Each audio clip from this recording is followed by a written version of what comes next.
Hi, hello everybody. Afternoon.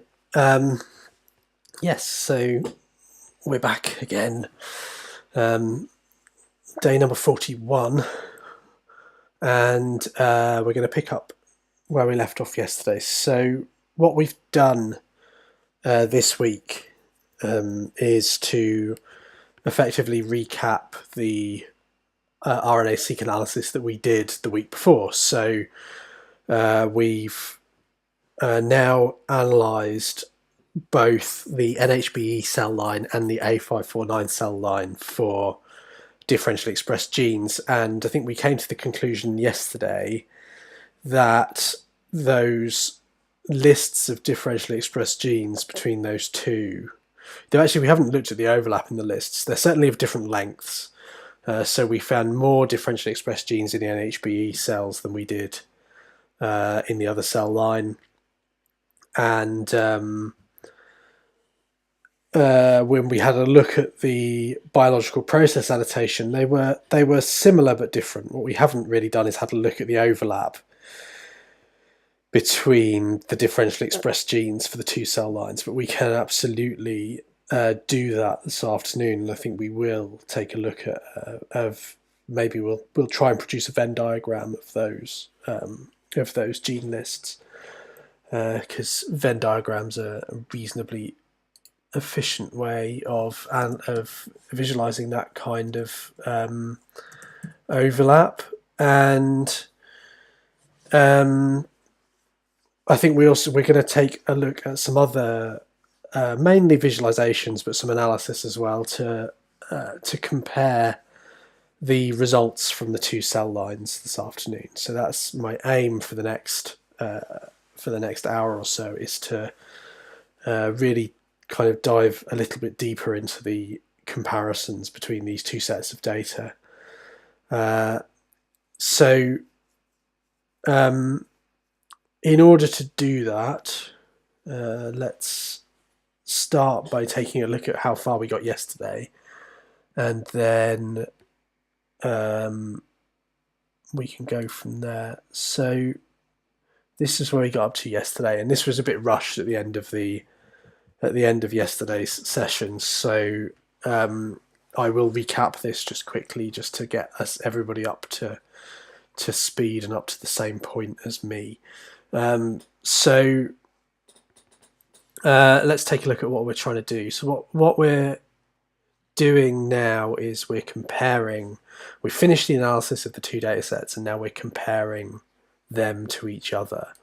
And in order to do that effectively, we need to have both sets of analysis completed within our current R session. We need all of our variables from both of our analyses available to us within our current R session. So the first thing that I did in this script that I started writing yesterday was to use this source function that's in base R to run within this script to run each of our previous scripts.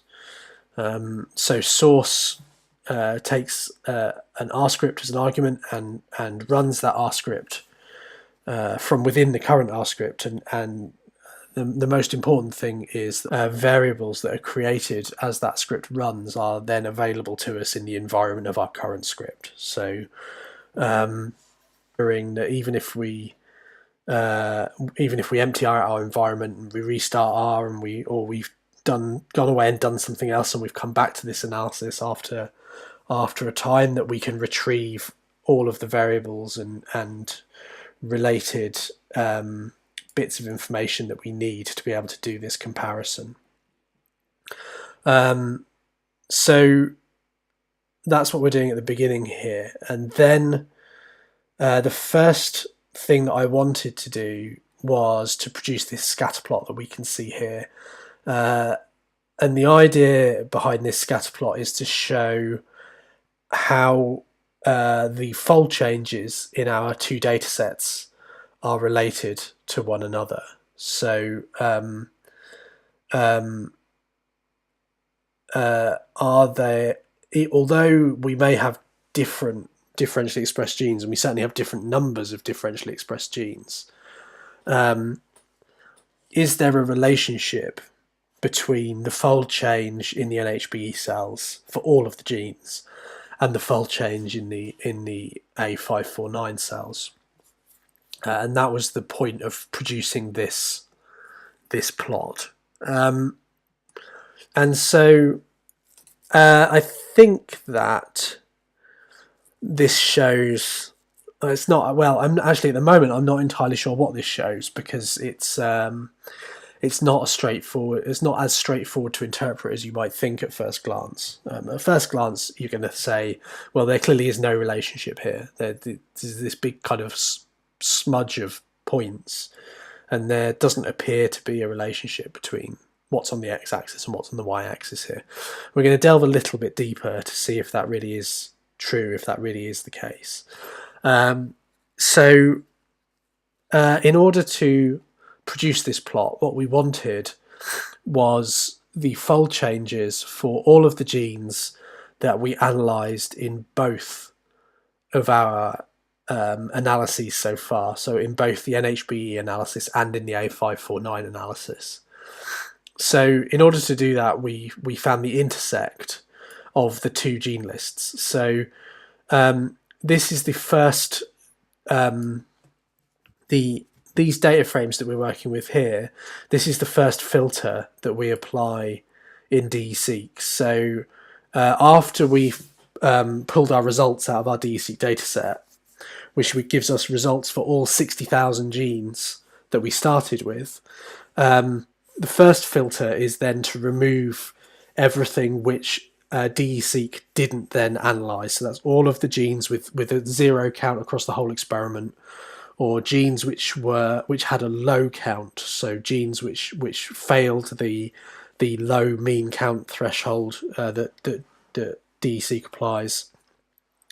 And then the final category was the genes that failed the Cook's distance threshold as well, and they all get filtered out by DESeq and not considered for analysis. So we and those filters are different for our two different analyses. So we wanted to make sure that what we're taking forward is just those genes for which we have a common, for which we have a calculation, a fold change calculation for both data sets.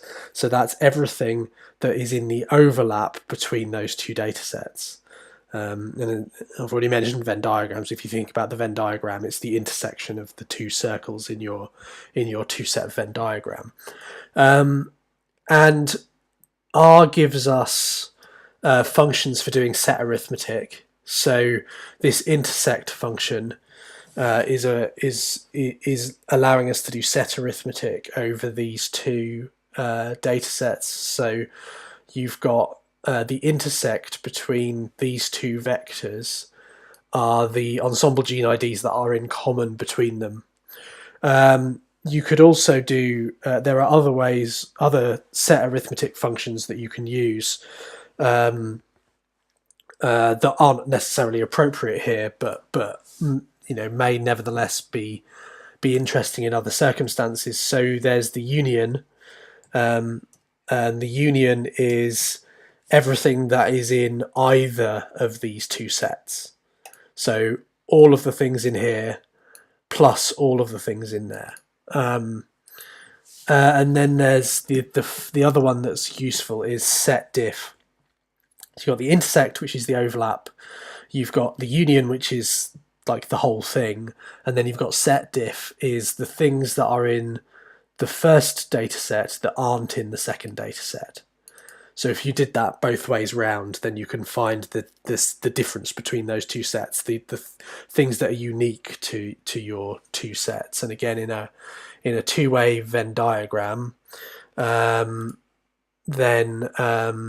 that is the things on the left and the things on the right. So I'm just trying to find a reasonable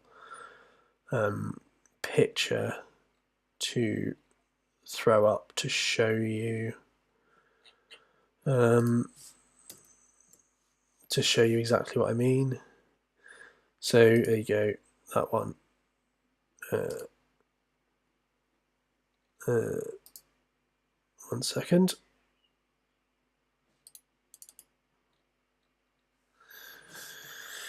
There we go. Right. So there we are, a Venn diagram, right? So you've got the intersect is the thing in the middle. Then the set diffs are the section on the left and the section on the right. And the union is all of it added up, everything in the green circle and everything in the blue circle added up. Okay, so that's your set operations in R, and they can be quite useful under lots of circumstances. But the intersect is what concerns us here, the stuff that's in the bit in the middle of our Venn diagram. And then for those genes in common between our two data sets, we then extracted we extracted two things: the fold change and the ensemble gene IDs, so that we can then join our two data sets together. So here we've got two column data frames containing the ensemble gene IDs and the related fold change for each of our two data sets. And then we use the left join, which we used before for joining the annotation. We used left join for joining the annotation onto our differentially expressed genes before, and here we're using it to join those two data frames together. So we've got these two column data frames, which we're then joining via this left join to give us a data frame which has the two fold changes in it. That's our X and Y axes when we think about the scatter plot. So when we pass that into ggplot, which is then what we do next, you can see that we've got our two fold changes. We could rename these columns so that they're useful, or we can use ggplot to relabel the axes, which is what I'm going to do in a second. So, okay, so that's that basic scatter plot, which at the moment doesn't look very impressive, and I'm not for a second suggesting it's going to get any more impressive with what the things that we're going to do to try and improve it, but we are going to try and tidy this up a bit, and to use that tidying up to decide whether there's any kind of relationships going on here. So I want to note a few things about this plot before we go on. So the first thing is these big outliers, these points which are kind of dragging the axes out. They are then skewing these axes. So if you the y-axis here is going from about -5 to about plus, what's that, about +8 or so, whereas the x-axis is going from maybe -8 to +20 and more. So the axes are really not equal in any way, shape, or form here, and that in itself is affecting the kind of layout of the points here. So we might want to make it a bit more symmetrical than it currently is. And that will help us judge whether there's any kind of correlation going on here. And the other thing is that maybe we want to put in some sort of line of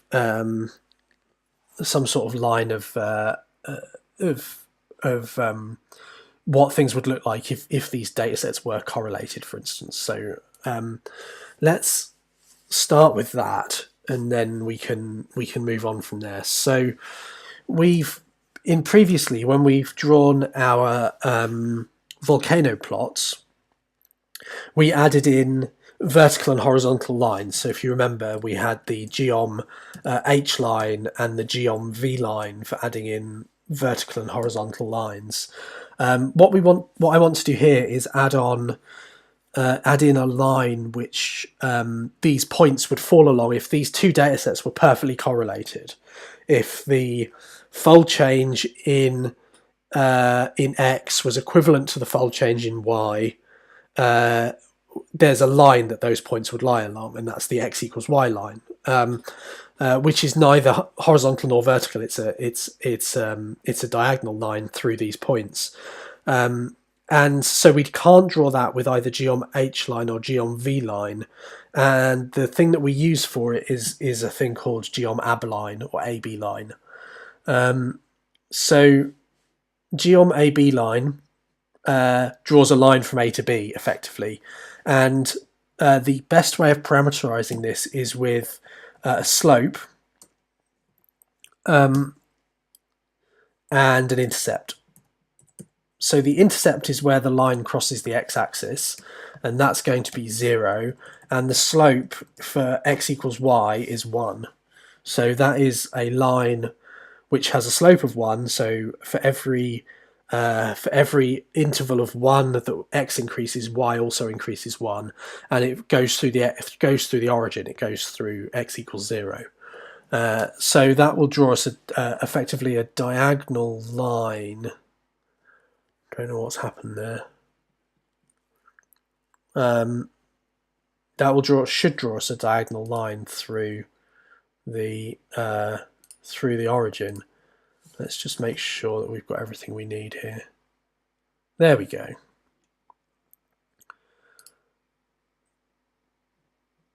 So that draws a diagonal line through those points, and you can see immediately it's not bisecting our plot. It's not cutting the plot in half along the diagonal, and that's because the axes aren't equal. The axes are skewed. So that does kind of start to clarify a little bit exactly what the relationship should look like. So if you had all of your points lying along this line, clearly they would be following that. They would be following that line along. I'm just going to change the color of it so we can see it a little bit better. Did that work? What happened? Close your brackets, Simon. There we go. Okay, try again. There we go. Right. So that is the kind of line of equivalence, effectively, that you would expect. Well, you might expect if you'd done the same. If these were technical replicates, for instance, you would expect that the points would, broadly speaking, lie along that line. And clearly that isn't the case.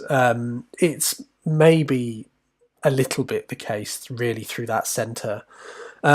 So then the question is, do we want to ignore these outliers a little bit? Do we want to maybe just focus on the central bit where most of the points are and try and figure out whether the points are lying more along that line in that area?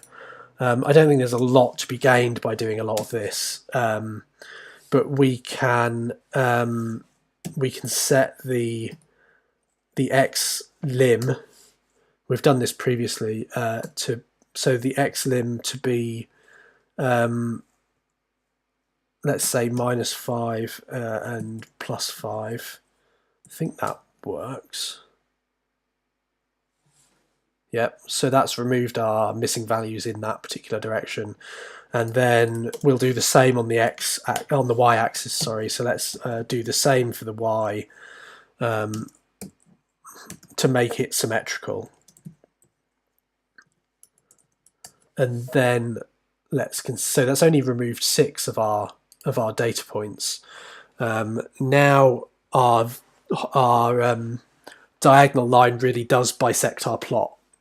Which is what you would expect to happen with equivalent axes, because it's an x equals y, so it's a line of equivalence. So it's running straight through the diagonal, and I think it's pretty clear from this that there really isn't a great deal of association between the fold changes on our two different axes. They're not really falling on that line at all. So we can really clarify this then with some correlations, and the way of doing correlations in R, and it's worth doing at this point. So there's a stats function for running correlations, which is core test, which allows you to test for correlation of two data sets, and it takes for its arguments two vectors of equal length, which it takes to be dataset 1 and dataset 2, and asks the question, are those two datasets correlated across those points?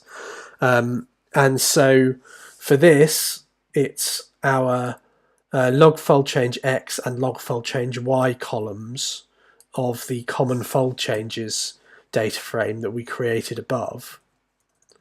So common fold changes dollars log fold change X is one of our vectors, and common fold changes log fold change Y is the second one.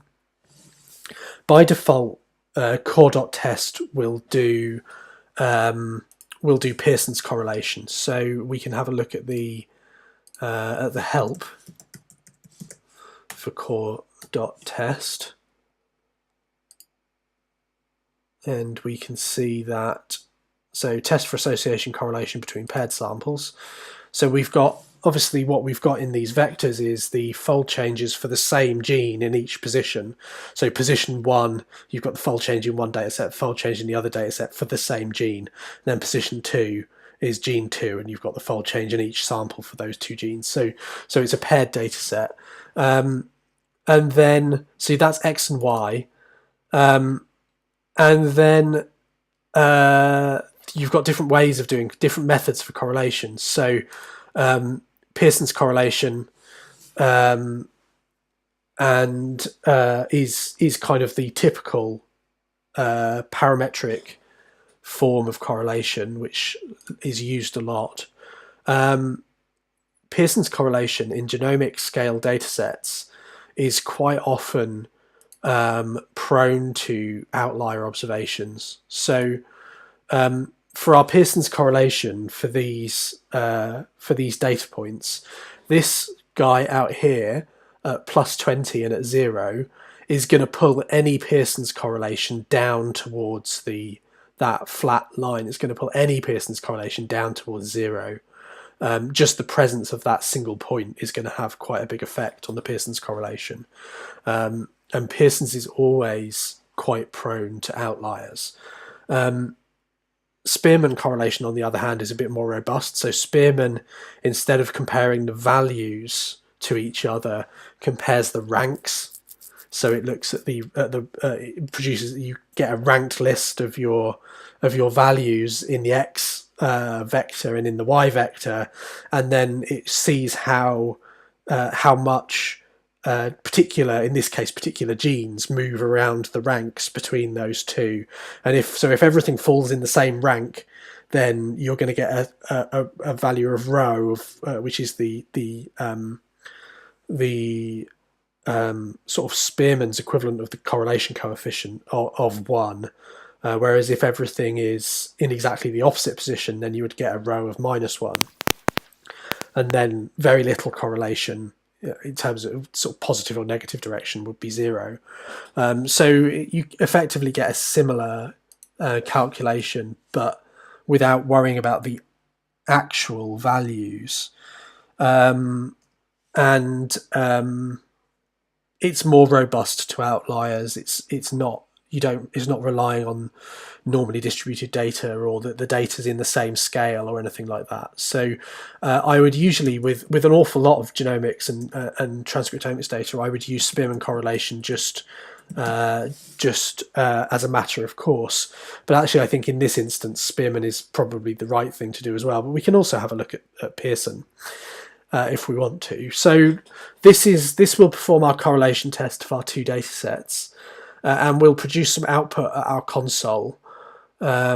So let's run it and have a look at the output and then talk about that a little bit. So there we go. I'm doing a Spearman's rank correlation of our log fold changes on the X and our log fold changes on the Y. So, okay, we have a very small p-value, and the test is that rho is not equal to 0. That's the alternative hypothesis. So with that very small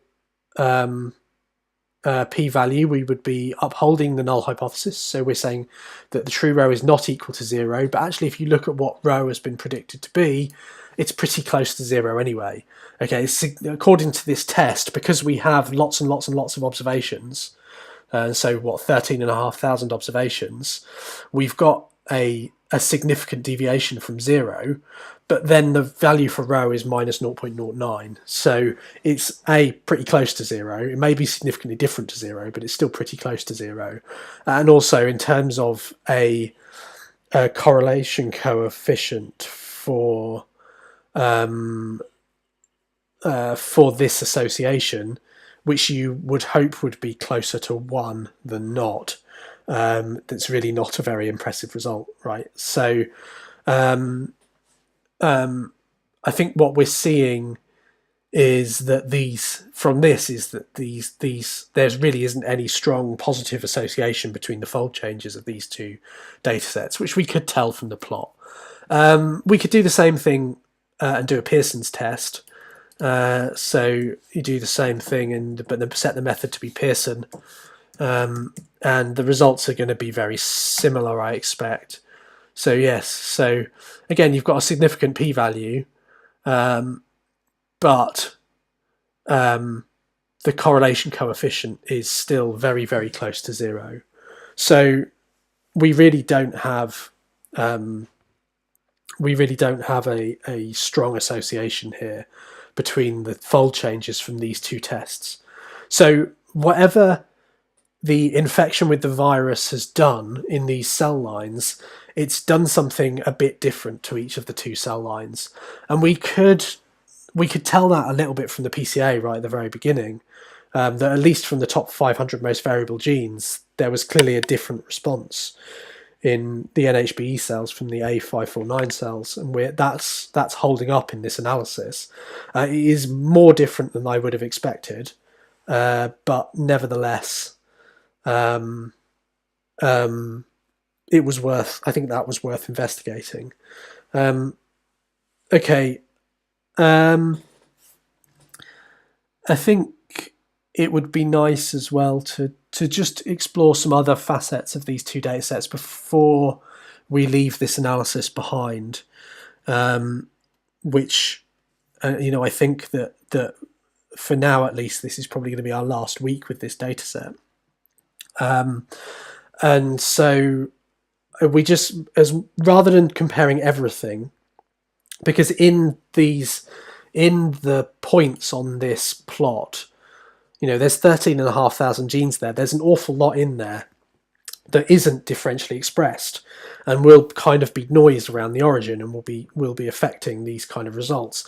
You can see that, so particularly if we go through to the one that's symmetrical, there are some points where you have strong upregulation in both datasets, or some points where you have strong, less clear in the downregulation actually, but there are points where you have downregulation in both datasets, and therefore it's worth thinking a little bit about just the differentially expressed genes in these datasets and what the commonalities are between those differentially expressed genes. So let's have a little bit of a think about that. And the first thing that would be nice to think about is the overlap between them. So are we seeing any of the same differentially expressed genes? So how do we test that? Well, we need to go back to our data and probably in slightly different data sets to these. So if you remember the filtering that we did of our two data sets, we filtered on complete cases first, then we filtered on the adjusted p-value, and then on the fold change. And so the question perhaps that's worth thinking about is what is differentially expressed, and we have called it having a significant p-value and a large enough effect size for us to consider it significant. So that is an adjusted p-value of less than 0.05 and a fold change, a magnitude of fold change greater than 1. So say, okay, this is a big enough effect size. So that's our filter 3 dataset. And I think it's probably reasonable to see if there's any genes in common between those. We could also think about the filter 2 dataset, which has only been thresholded on p-value.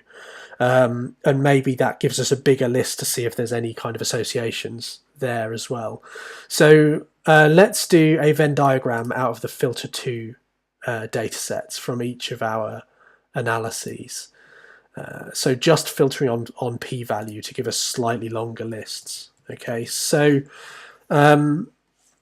we've got the NHBE, and we're going to NHBE diff is let's remember, is it anno df3? Yes, it's anno df2. Sorry. Let's keep with the annotated ones. And then the A549 diff is A549 anno 2. And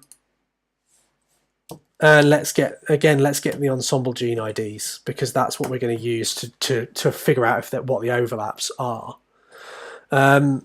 So that's our ensemble gene IDs of what, in this instance, we're calling differentially expressed, which are the genes which have a significant p-value without worrying about the fold change.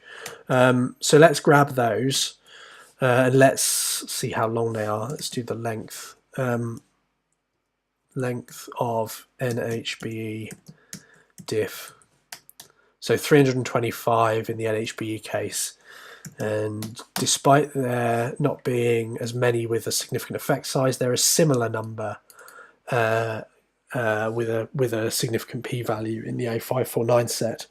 Okay, so there are differentially expressed genes. So then the next question is, what's the overlap between them? So that again we can figure out with the intersect using that set arithmetic that we talked about before. So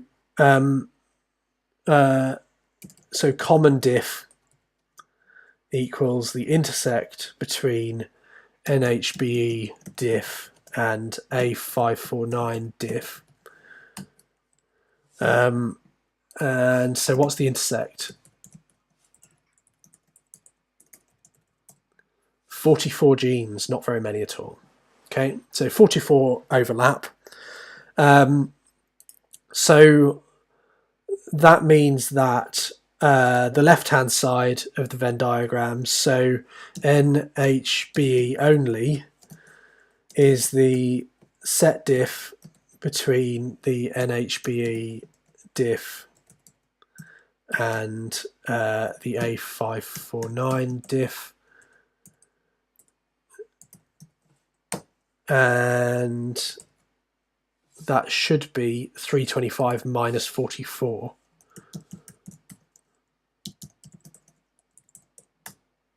Which that looks about right to me.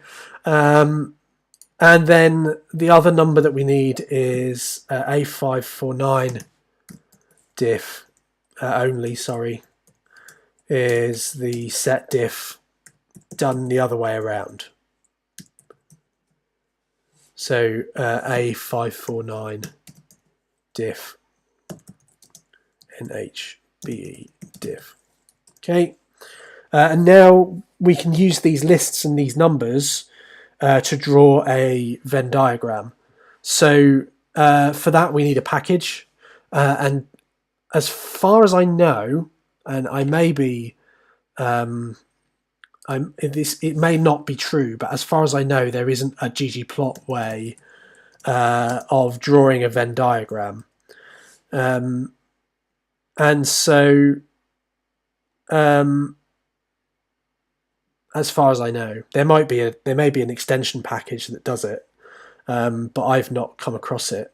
The package that I have used to draw Venn diagrams in the past is imaginatively called Venn Diagram. So we're going to install it. So Bioinformatics Manager install, and the package is called Venn Diagram with a capital V and a capital D.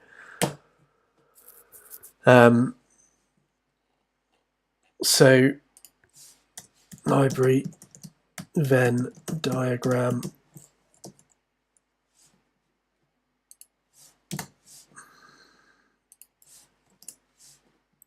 and then if we look for what the function's called, because I can't remember off the top of my head.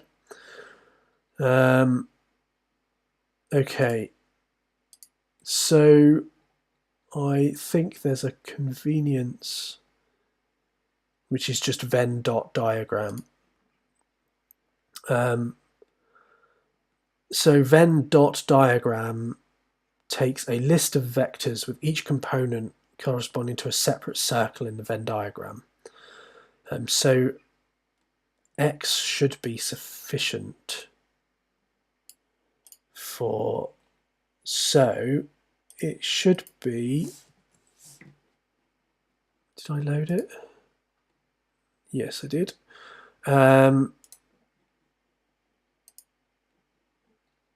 So it should be sufficient to do Venn.diagram X equals a list of NHBE diff and a 549 diff.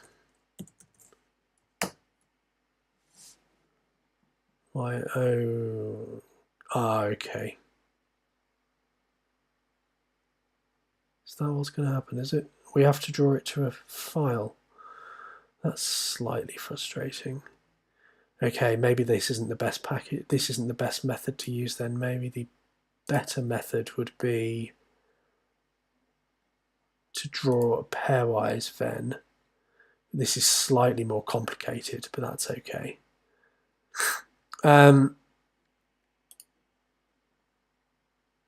Okay, so the Venn.diagram function needs a file name, so it will draw its plot directly into a file without trying to draw it into your plotting window, which is not very convenient for us right now. So instead we're going to use this function, which is draw pairwise Venn, and that takes three, by default, sort of the three arguments you have to provide it with are area 1, area 2, and cross area. So that's the size of the first set, the size of the second set, and the size of the intersection between the sets. Okay, so area 1 is the length of NHBE diff. Area 2 is the length of A549 diff, and the cross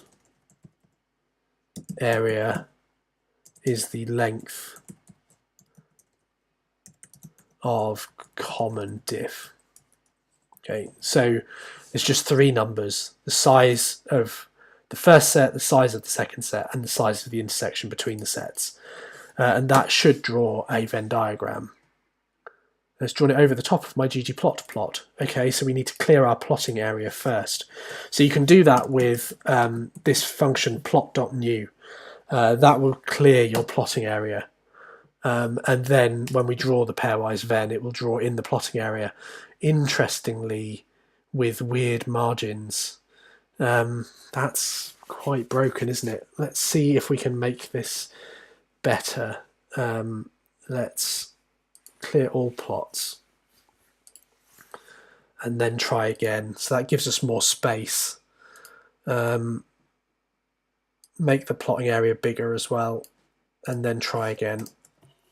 There you go, that looks like a Venn diagram. It's not a very nice Venn diagram, but it is a Venn diagram. So the Venn diagram package does provide all sorts of ways of then kind of sprucing this up, making it look a little bit neater. So if we take a look at the at the help, you'll see that there are lots and lots of arguments, and you can use those arguments for making this a bit nicer. So we can, for instance, we can scale the circles to the size of the sets. So scaled equals true. We'll scale the circles to the size of the sets and make what's called an Euler diagram rather than a Venn diagram. You can also fill in the circles. So you can set fill to be two colours. So let's do red and blue to fill the two circles in two different colours. You can set alpha to make them a bit transparent. So let's set alpha to be 0.5. Just to kind of show you quite quickly that you can spruce this up a bit. Again, let's clear the plotting area, give ourselves the best chance of having this look halfway decent, and then let's try again. Okay, it doesn't seem to have scaled. Maybe it has scaled them. I guess the sets are such similar sizes that it's difficult to tell, but I think they are scaled. You can see it's coloured one in red, one in blue, and then the overlap is a bit purple because the red and the blue are a little bit see-through, so where they overlap, you get a kind of mix of the two colours. So, relatively rapidly improving it as a figure. It's still not great, but it's better than it was. So that is a Venn diagram to show that the overlap is not hugely significant. The other way of visualizing the overlap here, or visualizing the similarity here, is to think about doing a heat map, but rather than a heat map of the expression data, which we've done before, instead doing a heat map of the fold changes. And what I would do for this is I would draw a heat map of the fold changes for any gene which is differentially expressed in either of the two conditions. So in this case, we've got all of those genes in this Venn diagram, okay? But at no point have we created a data set that contains that union of these two data sets. So let's do that. So the union, union diff is the union of NHBE diff and A459 diff. And then for the heat map, we then want to pull the fold changes for all of the genes that are in that union. So that is union diff. That is 560 genes, okay? So we want to grab the fold changes for all of those genes. We already have a data frame which will contain all of that data. That's this common fold changes data frame that we created for our scatter plot before. So let's select the rows out of that data frame. Let's filter that data frame to give us the appropriate rows. So we want to fold changes for, well, let's do union fold change heat map. So my arbitrary variable naming is reaching new heights today. So filter common fold changes, and we want N's gene to be in union diff. And that should give us a data frame with 500, well, obviously it's got 472 rows. That's interesting.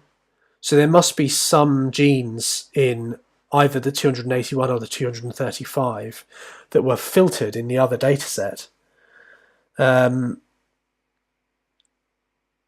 Okay, so let's work with those 472 then.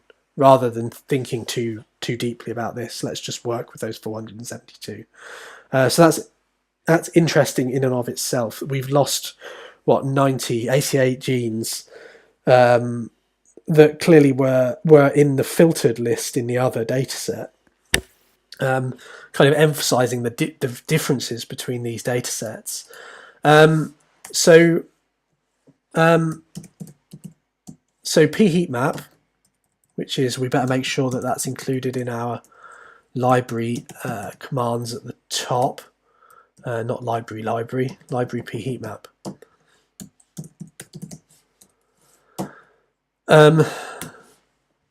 P-heatmap needs a matrix. The input is a matrix, and at the moment what we've got is a 3-column data frame. So if we look at the head of this union FC HM, you've got a 3-column data frame with ensemble gene ID and then the 2 log fold changes that we're interested in.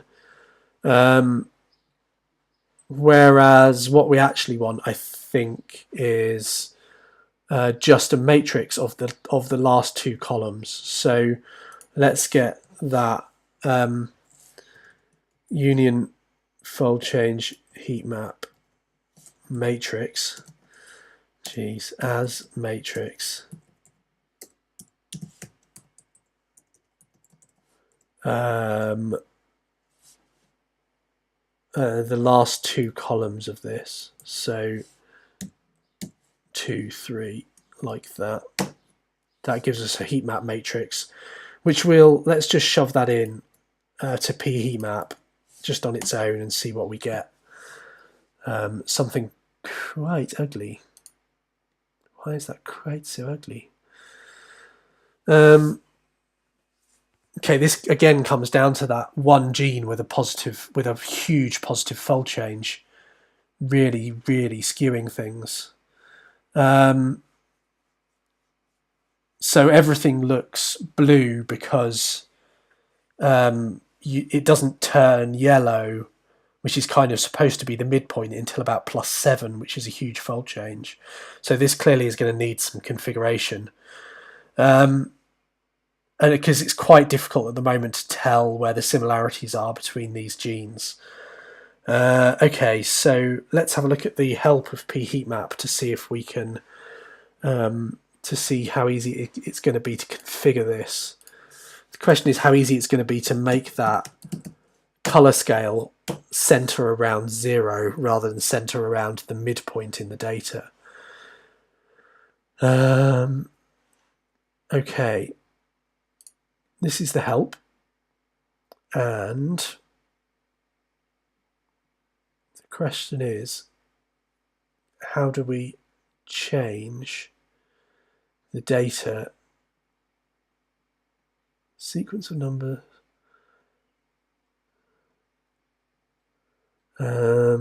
Right, bear with me while I just scan through this. I don't think it's terribly easy, which means we're going to have to be quite clever about it. I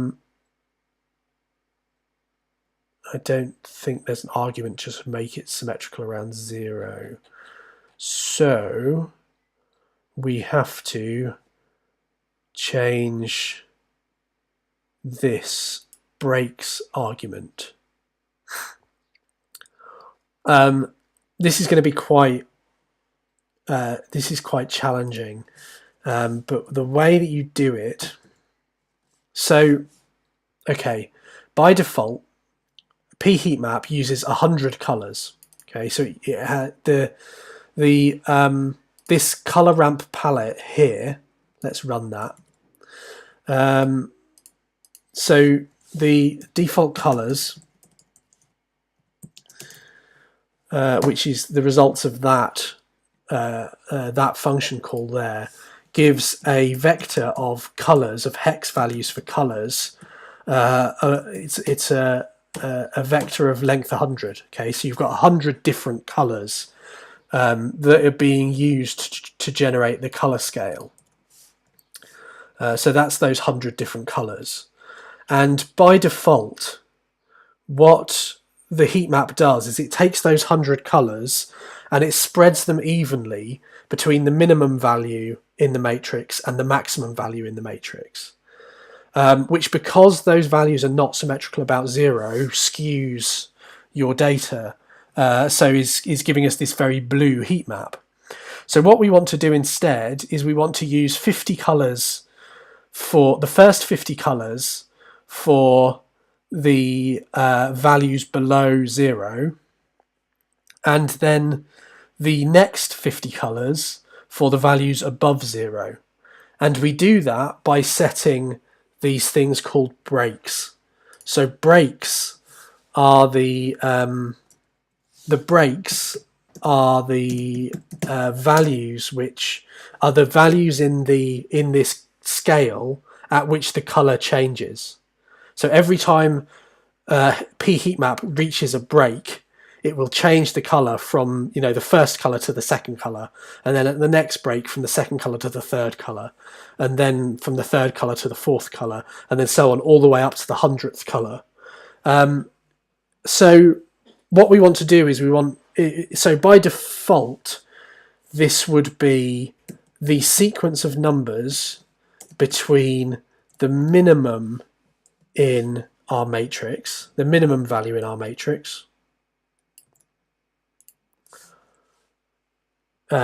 which is that given by that there, and the maximum value in our matrix, which is that, and it would be of its length dot out. So seek, if you remember, we can do seek 1, 5, and it 1, 10, and it gives me the numbers between 1 and 10. You can do seek 1, 10 by 2, and it gives you the numbers by 2s between 1 and 10. But you can also ask it for a certain number of values. So length dot out, and you can ask it for 20 values between 1 and 10, and it will give you 20 evenly spaced values between 1 and 10. If that was between 0 and 10, I think it would go up in 0.5s maybe. No, not even that. Okay, so that is so that gives you 20 values between 1 and 10.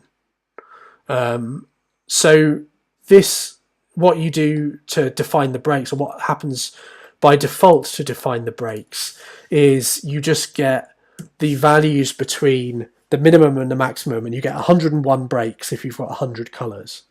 So those would be the default breaks. So if I gave my breaks there as the breaks argument to p heatmap, it will make no difference to the way that the heat map looks. It won't change, okay, because that's the default. But what we want to do is we want to have 50 numbers between the minimum and 0, and then 50 numbers between 0 and the maximum, so that we spread our colours evenly between the negative fold changes and the positive fold changes, and we have a point of inflection at 0. And so to do that, we need to change the way that these breaks are defined. And this gets slightly complicated, but the way that we do it is we get a sequence between the minimum and 0 of length 50. Then we have a 0 in the middle, and then we have a sequence between 0 and the maximum,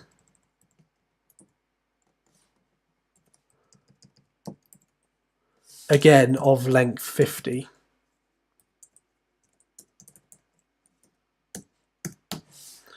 Okay, and this gives us still 101 values, but we've got 50 values below 0 and 50 values above 0, with 0 in the middle. Okay, and actually 0 is the 3 values in the middle. But this will then, this thing, which I've not quite defined correctly, what have I got wrong? I have not closed the bracket. Okay, there.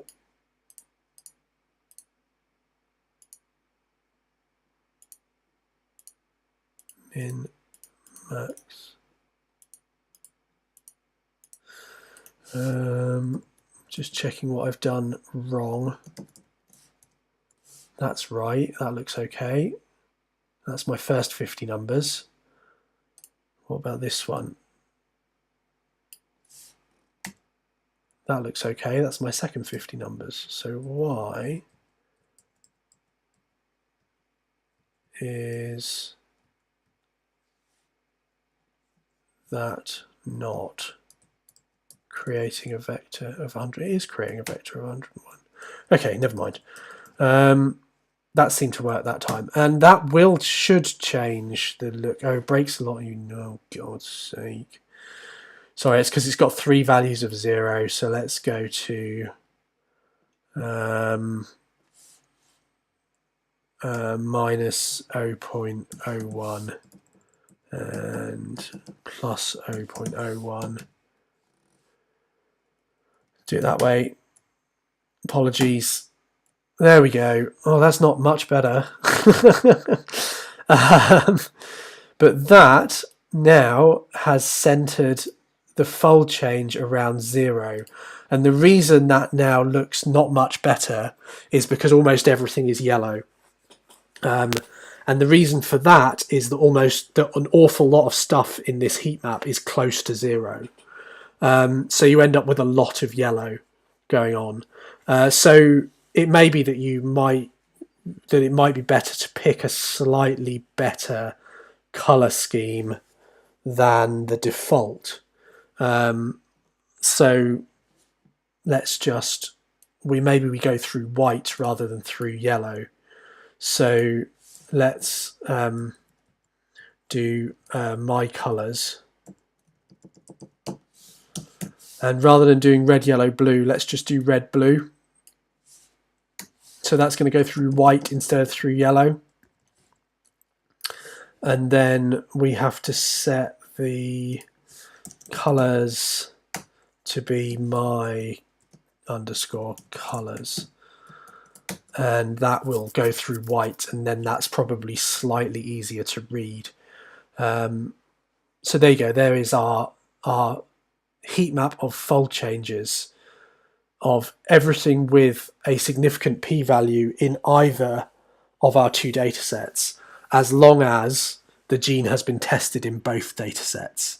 So this is a slightly complicated way of describing this heat map, but it's trying to show the concordance in the differences between our 2 data sets.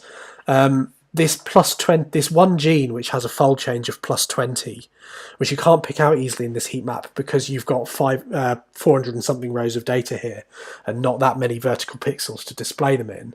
But that one gene which has a fold change of +20 is really, really skewing all of this data quite badly. And that means that the color scheme then ends up being really quite washed out. Because you've just got this one gene which has this really dark red for its fold change, and everything else is kind of washed out. So this one here, I guess. So yeah, it's not the most satisfying heat map in the world, but I did want to try and do those kind of comparisons.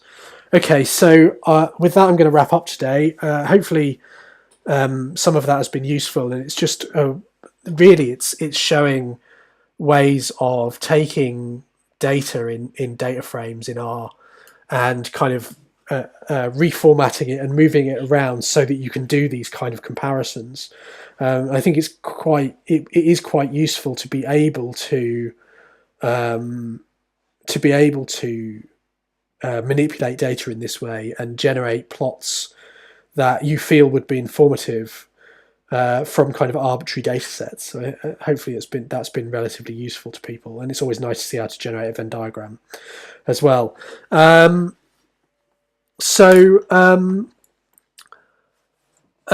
so with that, I'm going to leave it for today, and I will come back tomorrow. It's Friday tomorrow, last day of the week, and remember also my last day for a week because I'm going to take next week off, and I haven't quite decided what I'm going to talk about tomorrow, so I'll leave you with that excellent and amazing cliffhanger because I'll decide overnight. But we're going to basically wrap up what we've been doing with this data set tomorrow, and then I'll use the break to really think seriously about where we go next, what we do with the analysis after the break.